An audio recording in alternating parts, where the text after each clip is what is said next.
Estamos ya con nuestra última entrevista de esta mañana. Alejandra Arratia, directora ejecutiva de Educación 2020. Alejandra, ¿cómo estás? Hola Fernando, buenos días a ti y a toda la audiencia hoy día en la mañana. Déjame contarte una historia chiquitita.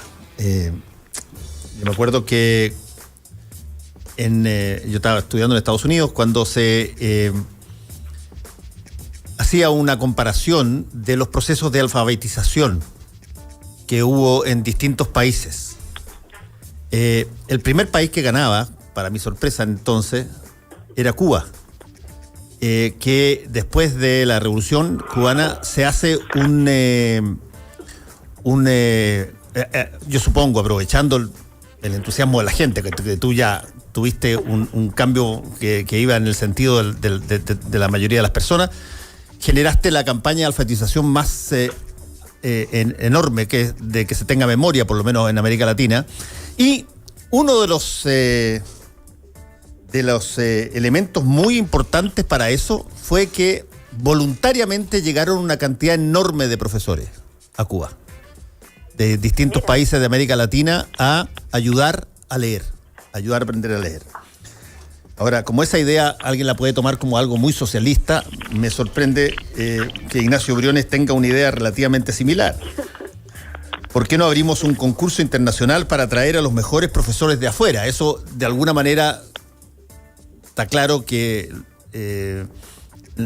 hay una mirada no tan de excelencia de los profesores que hay acá, pero desde el punto de vista práctico, Alejandra, te quería preguntar, no es algo que no se ha hecho antes, es algo que efectivamente se ha hecho antes. No es el caso cubano, que fue voluntario, pero han habido países que efectivamente han importado una cantidad de personas en determinadas disciplinas para que ayuden en determinadas cosas. ¿Qué tanto necesitamos nosotros que vengan profesores extranjeros a ayudar en la calidad de la educación nuestra?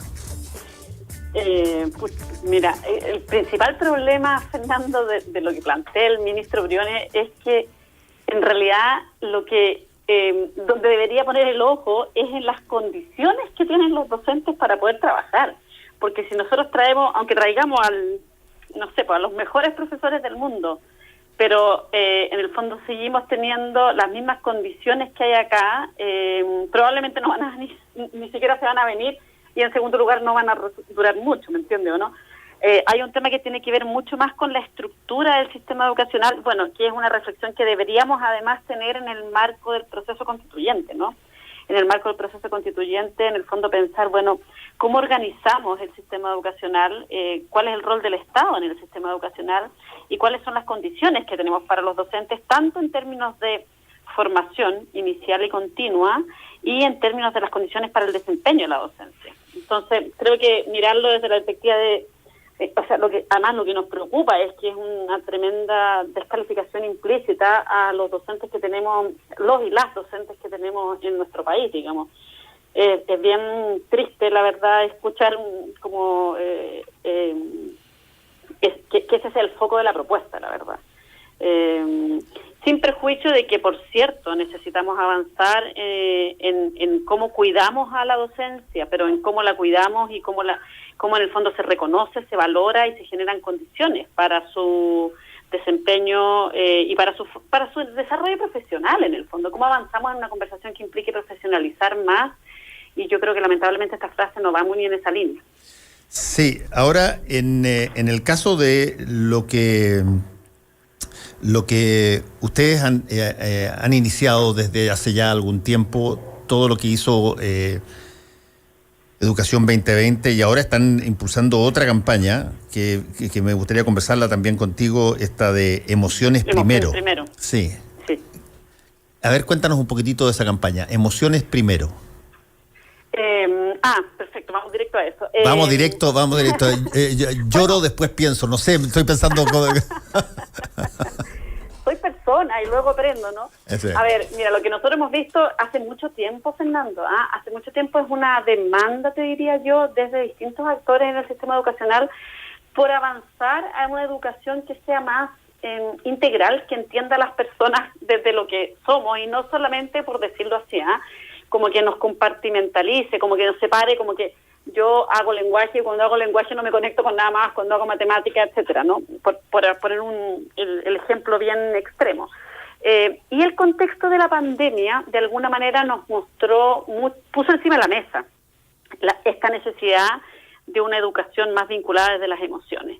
¿Qué pasó? Nosotros el año pasado, cuando la pandemia comenzó, hicimos una serie de encuestas, estamos conectados, y en la serie de encuestas lo primero que vimos, que hicimos el año pasado, en marzo, partiendo de la pandemia, lo que logramos identificar es que los niños, niñas, jóvenes en el fondo, planteaban que las emociones que les predominaban eran angustia, ansiedad, temor, aparecía la soledad, la tristeza, una serie de emociones y que ellos sentían que no tenían mucho cómo procesarla. Seguimos durante todo el año, hicimos una segunda ronda de encuestas donde además les preguntamos cómo se sentían ellos en términos emocionales pensando en retornar a clase. Y fue bien llamativo lo que salió ahí, porque salió que en todos los actores, entrevistamos aquí estudiantes, niños, niñas jóvenes, docentes, apoderados y equipos directivos. En todos los actores la primera emoción era el temor, era el susto. Cosa que es más o menos entendible porque estamos en una situación, yo creo que nadie quería que nunca ha tenido sustos, está siendo muy conectado, es normal tener sustos. Pero los que menos susto tenían eran los jóvenes, tenían muchos puntos menos que en términos de porcentaje, pero además en ellos aparecía, frente al retorno a clases presenciales, aparecían otras emociones. Aparecía entusiasmo, alegría, etcétera. Entonces, ¿qué empezamos a ver? Que era necesario poner más atención empezamos a ratificar, digamos, que era necesario poner más atención a esta necesidad de mirarnos desde lo socioemocional y mirar a los niños, niñas, jóvenes desde esa perspectiva y cómo apoyábamos eso. Y ahí comenzamos a trabajar. Esta es una campaña que ganamos en un proyecto de la Embajada de Estados Unidos, a quien además aprovecho de agradecer públicamente porque ha sido un tremendo apoyo para poder hacer esta campaña. Y desarrollamos en el fondo cartillas para apoyar a las familias. Son cartillas para 4 actores. Por un lado las familias, por otro lado los equipos psicosociales de las escuelas que están sometidos a un tremendo desafío, los docentes, los y las docentes y los equipos directivos.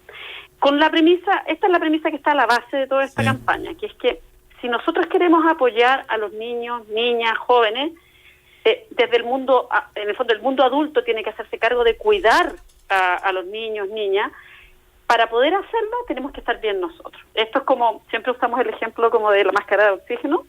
Cuando uno va a estar o está en un avión o en una zona en que necesitas máscara de oxígeno, uno le dicen, pónganselo a los adultos primero y después se la pone a los niños. Sí. ¿Por qué? Porque los adultos necesitamos tener un piso mínimo de bienestar socioemocional, necesitamos estar como en el fondo en equilibrio, por decirlo así, para poder hacernos cargo de contener a otros. Entonces lo que nosotros estamos haciendo con la campaña es ofrecer una serie de herramientas, recomendaciones, estrategias a los adultos de las comunidades educativas para que ellos y ellas puedan estar bien para así poder acompañar a los niños y niñas. ¿Cómo se accede a eso? Están todos disponibles en la página web www.educacion2020.cl. Ahí son todas las cartillas son por supuesto completamente gratuitas, están disponibles. Ahí además lo que pusimos, hay una serie de historias, y esto a propósito de lo que conversábamos al principio, Fernando, ¿no? De profesores y profesoras haciendo esfuerzos tremendos y con experiencias muy potentes. Hay una serie de experiencias que muestran cómo en las escuelas en Chile en este momento hay equipos que están haciendo esfuerzos muy bonitos y que son son ejemplos súper importantes que otros pueden seguir y que además quisieron compartir de cómo ellos han abordado las emociones y el trabajo con las emociones con sus estudiantes. Es bonito porque hay ejemplos de profesores, hay ejemplos de directoras, directores, hay ejemplos de niños que espontáneamente también se organizaron para ver cómo de alguna manera como tener estrategias que les permitan procesar sus emociones, entendiendo que esto no quiere decir esto no es como, por decirlo así, no es como control de las emociones, así como que ya no me voy a sentir triste más. No, es en el fondo tomar conciencia de cómo nos estamos sintiendo, poder conversar cómo nos estamos sintiendo, tener un espacio donde compartirlo y poder gestionarlo, entendiendo que es normal sentirse angustiado, es normal que la pandemia nos dé temor, y tenemos que buscar espacios para poder en el fondo elaborar eso. Sí, hay un informe que viene interesante, que sacó BBC News hace algún tiempo, donde se dice que todavía en el mundo, para que tú veas, pero en el mundo hay cerca de 750 millones de personas que son analfabetas. Claro. O sea, claro. el tema de la educación, con todo lo que ha sido, con todo lo que tú, hablas permanentemente de eso, con lo que se ha metido dentro de tu vida como proceso de aprendizaje y socialización, donde para algunas personas es el estándar lógico, es lo natural que tú a una edad temprana ingreses a un prekinder, después pases, sean gratuitos o pagados, da lo mismo, pero que el proceso de educación sea algo absolutamente inevitable. Todavía hay 750 millones de personas que son analfabetas en el planeta. Claro, totalmente. Y eso, Fernando, es considerando lo que son analfabetos, así en términos de que no han podido acceder al desarrollo de esas habilidades. Tenemos un porcentaje también importante de personas que son analfabetas funcionales, que aprendieron pero lo han dejado de usar, que en el fondo se ha perdido esa habilidad. Y desde esa perspectiva lo que nosotros planteamos es que las emociones juegan un rol súper importante, te diría por dos grandes como familias de razones, ¿no? Hay una primera que tiene que ver con que las emociones son parte fundamental del desarrollo integral de cualquier persona, o sea, para poder desarrollarnos en el fondo, para poder vincularnos con otros, para poder ser responsables de la sociedad, para poder empatizar, para poder, en el fondo, para poder ser persona en su desarrollo pleno, necesitamos el desarrollo de las emociones. Es parte integrante, es parte fundamental de nuestra humanidad, ¿no? Eso por un lado. Pero por otro lado, también hay toda una serie de razones que nos han... que la investigación ha mostrado mucho en los últimos, te diría, 20, 30 años, que es cómo incluso desde la neurociencia hemos ido aprendiendo que si no hay un piso mínimo de bienestar emocional, ninguno de los otros aprendizajes es posible.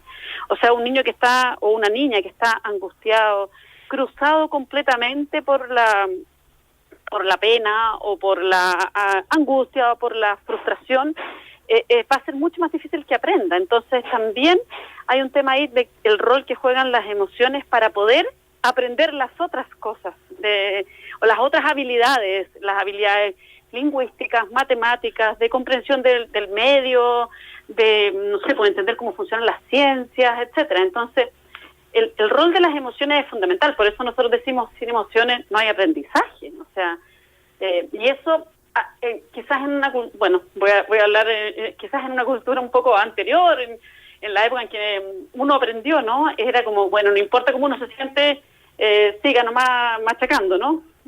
Y como que siga esforzándose. Ahora hay mucha más conciencia de la importancia de incorporar las emociones como parte fundamental del proceso de aprendizaje. Y eso, sin duda, es muy importante, pero también sin duda, es un gran desafío para muchos y muchas, ¿no? Porque de alguna manera exige un cierto como desarrollo emocional de los adultos, y eso implica trabajo desde el mundo educativo, ¿no? Sí, implica darle un espacio. Sí, ahora nosotros estamos con esta situación de pandemia, Alejandra, estamos conversando con Alejandra Arratia, de Educación 2020. Alejandra, nosotros estamos con esto por harto rato y vamos a estar por harto rato. Y sí, se han ensayado una serie de situaciones. ¿Hay ya algo que tú puedas de alguna manera plantear o establecer como cosas que funcionan en pandemia y cosas que no funcionan en pandemia asociadas a la educación? Sí, yo te diría que sí, en base... te diría que hay dos como fuentes de información para nosotros, ¿no? Nosotros trabajamos con muchas escuelas a lo largo del país, entonces tenemos una serie de informaciones de evidencia que hemos ido recogiendo desde ahí, pero también hay evidencia que se está empezando a generar, ¿no? Más comparada en el mundo, etcétera. Hay que, en primer lugar, explicitar, Fernando, creo que es importante explicitarlo, que en el fondo la suspensión de las clases presenciales tiene un efecto negativo sobre la educación y sobre las trayectorias educativas tremendo. O sea, el rol de la escuela es irreemplazable, no tan solo por los aprendizajes, sino que por la pertenencia a un espacio, por el espacio de protección que implica también la escuela, por la socialización, por el desarrollo de la identidad, de la autonomía de los niños, o sea, tiene una serie de implicancias. Ahora, estamos en esta situación y no tenemos opción, porque en el fondo la pandemia en Chile en este momento está en el peor momento de la pandemia, te diría yo, sí. Entonces no tenemos opción. Lo que nosotros hemos visto es que no funciona, es en el fondo pensar que el contexto de la educación a distancia es replicar lo mismo que tengo en la escuela, pero a distancia. ¿Me explico? Como en el fondo abordarlo desde las mismas lógicas. Sí, como si se cambiara, el pizarrón fuera electrónico, ¿no? Exacto, como solo cambiar el canal, por decirlo así. Hay que pensar desde otra perspectiva. Y lo que sí hemos visto que funciona, también está empezando a surgir como también, como evidencia más internacional, digamos, es que esto nos da una oportunidad para pensar un poquito como fuera de lo que teníamos antes, como fuera de la caja, como se dice popularmente, ¿no? Entonces, ¿qué podemos ver? Por ejemplo, que esto da mucho espacio para estrategias de mayor innovación que permiten experiencias de aprendizaje más profundo y más significativo. Por ejemplo, vinculando con situaciones de la vida, con desafíos más cotidianos para los niños y niñas. En el fondo, uno puede ir avanzando por ejemplo, en reemplazar muchas guías de distintas asignaturas que abordan temas específicos por, de repente, una guía, pero que permita abordar un proyecto o un desafío del contexto, articulando aprendizajes de distintas asignaturas. Y ahí uno puede potenciar, en el fondo, aprendizaje más profundo, de un modo bien significativo. Sí. Eso es interesante porque está el otro riesgo que por el hecho de estar confinado y por el hecho de hacer las cosas de manera indirecta y no directa o presencial, se tome la decisión, por ejemplo, de limitar el número de contenidos que se van a tratar. O dicho de alguna manera, hagamos solamente estas cosas que tienen más susceptibilidad de ser entendidas a través de lo telemático, hagamos estos 2 o 3 contenidos que son susceptibles de estar en esta opción, y los otros los dejamos para cuando se pueda. En ese caso tú no terminas nunca el colegio. Claro, es que yo creo que, ahí se valora, desde el Ministerio de Educación se hizo un proceso de priorización curricular, que independiente que uno pueda tener, quizás yo habría pensado en otro nombre, porque el concepto de priorización tiene ciertos cuestionamientos, pero bueno, independiente del nombre, de cómo se aborde, yo creo que es bueno haber como de alguna manera hecho explícito en qué nos vamos a concentrar. Sí. Y lo que hay a la base de eso es que se va a en el fondo, el foco va a estar en aquellos aprendizajes que tienen de alguna manera un rol más esencial para las trayectorias. Entender que si tú no aprendes este tipo de habilidades, de conocimiento, va a ser más difícil que sigas avanzando en tu trayectoria. Ahora, el punto es cómo apoyamos que eso ocurra, ¿no? Y cómo apoyamos que eso ocurra, nosotros tenemos, desde Educación 2020, hemos levantado fuertemente la necesidad, por ejemplo, de que haya conectividad universal. Porque en el fondo, en un contexto, cuando tienes un porcentaje tan alto de la población con clases presenciales suspendidas, como tenemos aquí en Chile en este momento, tú tienes todos los niños que no se pueden conectar, de alguna manera los tienes excluidos de la experiencia formativa. Y eso es especialmente grave en un país que tiene los desafíos de inequidad que tiene Chile. O sea, Chile tiene una estructura, una organización de la sociedad que es muy, muy desigual, y por lo tanto el impacto, la pandemia tampoco es democrática en ese sentido. La pandemia golpea en términos de salud, pero en este caso estamos mirando desde la perspectiva educacional. Desde la perspectiva educacional golpea mucho más fuerte a los niños más vulnerables, y eso se ve exacerbado, se ve potenciado, profundizado por la falta de conectividad. Entonces ahí creemos que es fundamental abordar ese desafío. Ese es un punto muy interesante, porque si es que algo de alguna manera de positivo pueda haber tenido esta pandemia, es que esta idea idílica que había de que éramos de los países más conectados que había, bueno, estábamos conectados hasta donde estábamos conectados nomás. No, Exactamente. Y probablemente no servía para montones de otras actividades que, en caso que tuvieran que interrumpirse, afectaban muy seriamente a la población, como por ejemplo la educación, no solamente el trabajo. Tal cual, tal cual. Y además, bueno, también aquí se pone en juego un poco también, bueno, es interesante porque esto tiene que ver con la discusión más constitucional, ¿no?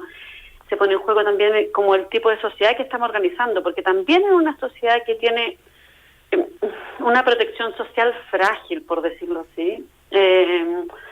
También esto tiene un impacto sobre la fragilidad con que los mismos y mismas estudiantes abordan la continuidad del proceso educativo con clases a distancia.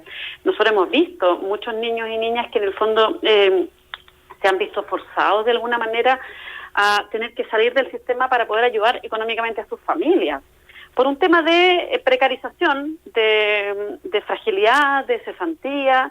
Entonces, uno, claro, muchas veces se piensa el tema de la protección social como un tema que no, como adyacente, distinto a la educación, pero la verdad es que tiene un impacto tremendo, porque en el fondo los niños y niñas que se ven forzados a tener que ayudar en sus familias son probablemente los niños que más necesitan una educación, en el fondo, que les ayude también a poder desarrollar sus proyectos de vida y sostener trayectorias de aprendizaje de largo plazo, ¿no?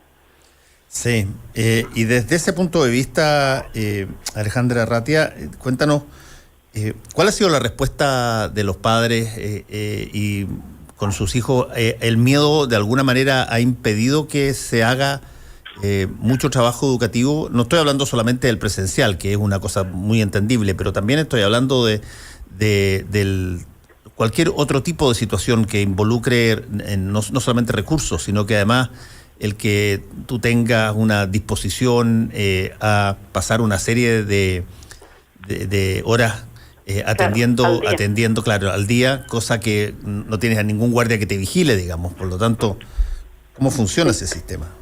Mira, nosotros lo que hemos visto es que en base a las encuestas, ¿no? Sobre todo el año pasado, este año no tenemos todavía reportes de encuestas, pero lo que vimos es que las familias hicieron un apoyo bien importante en el fondo a la educación de sus hijos. No es igual en todos los sectores, pero las familias reconocen que han tenido que apoyar en el fondo la educación y han tenido que dedicar horas de trabajo con sus hijos e hijas para apoyar el proceso educativo. Y lo valoran, ¿ah? Es más, nosotros a los niños y niñas, a los estudiantes les preguntamos, es una pregunta bien bonita que les preguntamos, ¿qué cosas que has tenido durante la pandemia te gustaría mantener cuando esto se acabe, ¿no? Y los niños y niñas plantean que les gustaría, bueno, te diría dos grupos de respuesta. Una serie de respuestas vinculadas con ser ellos más protagonistas de su propio aprendizaje. Plantean que les gustaría tener horas más cortas, poder ellos decidir también cómo abordan ciertos desafíos, no estar todo el rato sentados, cosas en esa línea. Pero respecto al vínculo, ellos las otras razones son, en el fondo, poder estar más con la familia, poder mantener eso es algo que ellos quisieran, en el fondo, conservar, es algo que los estudiantes valoran. Y nosotros creemos que es algo que también, a lo cual también hay que ponerle atención. Y vuelve de nuevo a lo que estábamos conversando al principio, ¿no?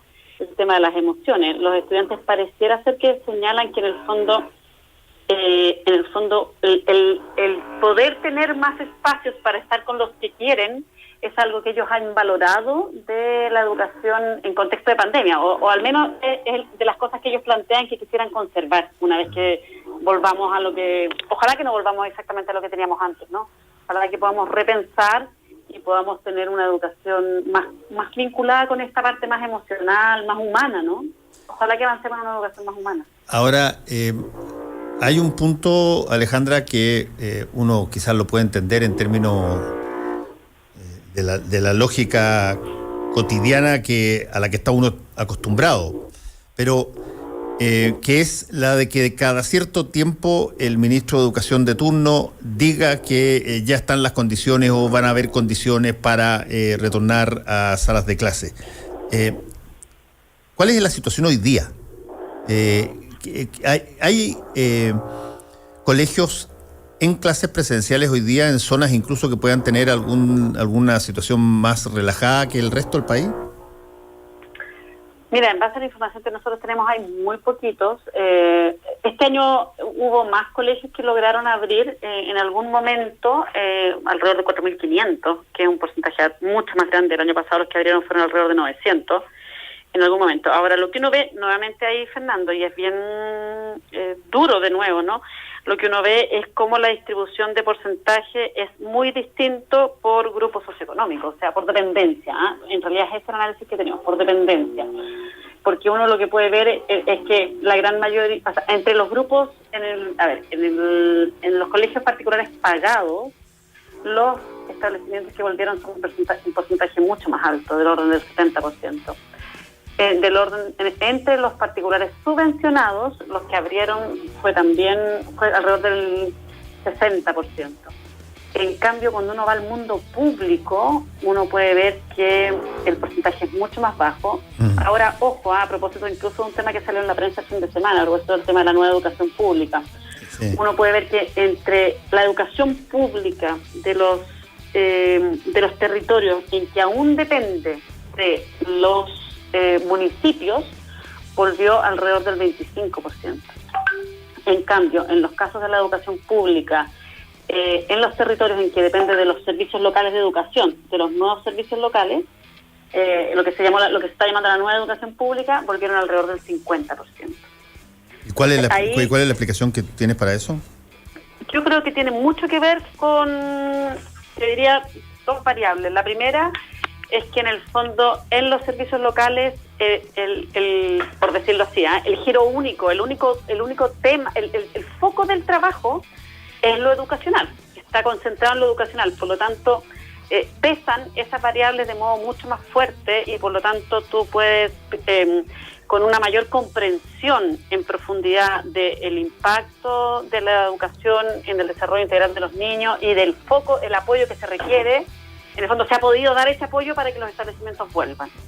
Creo que eso es creo que eso es algo valioso. Eso nos da cuenta de algo que es positivo. Los servicios locales se están instalando, han tenido este fin de semana se conoció el informe, han tenido infinitos desafíos. Creo que el informe nos tiene que ayudar a identificar esos desafíos y apoyar, pero incluso en este tema tan específico como el abrir los establecimientos para poder retornar, tienen un desempeño que es muy distinto y mucho mejor que los establecimientos dependientes del municipio. Y la otra variable que inevitablemente creo que influye, como la incidencia de los temas más políticos. Tenemos elecciones de alcalde eran ayer, ¿no? Sí. Están suspendidas, pero eso también tiene un impacto en cómo se gestiona la educación pública desde los municipios, porque en el fondo eso también tiene... se tensionan, se producen conflictos que tienen una incidencia mayor y en contexto de campaña inevitablemente esto se ve afectado, ¿no? Alejandra Arratia, directora ejecutiva de Educación 2020, muchas gracias por este contacto con Combinación Clave, Alejandra, que te vaya muy bien. Muchas gracias, Fernando. Chao. Un abrazo. Y a todos ustedes nos encontramos.